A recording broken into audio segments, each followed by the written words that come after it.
Iran చేసినటువంటి చిన్న పొరపాటు వల్ల అయాతుల్లా అలీ ఖమేనీ అయితే చనిపోయాడు. అది ప్రధానమైనటువంటి ఒక చిన్న పొరపాటు. అది పొరపాటు చిన్నదే కానీ చాలా నిశితంగా పరిశీలిస్తే అదే ప్రధానం.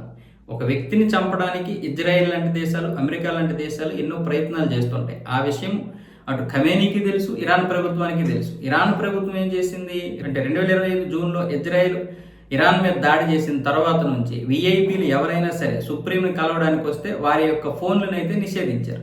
కానీ ఇక్కడ సెక్యూరిటీ ఫోన్లను నిషేధించలేకపోయారు. అంటే వాళ్ళ మీద పెద్దగా ఫోకస్ చేయలేదు. దానివల్ల ఇటు మొసాద్ ఏం చేసింది, అప్పటికే టెహ్రాన్ యొక్క ట్రాఫిక్ కెమెరాలని హ్యాక్ చేసింది.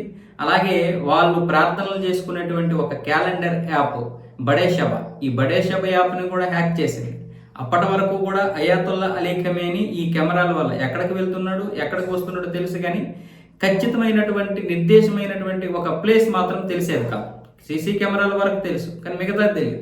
అది ఎప్పుడైతే ఈ ఫోన్లు నిషేధించారో అది మొసాద్కి కష్టమైంది. కానీ ఎప్పుడైతే సెక్యూరిటీ వాళ్ళకు ఈ నిషేధం లేదని తెలిసిందో వెంటనే సిఐకి చెందినటువంటి గూఢాచారి అందులో ఉన్నాడంట ఆయన, ఈ సెక్యూరిటీ గార్డు. దాంతో వెంటనే సిఐ తన యొక్క పనిని మొదలుపెట్టింది.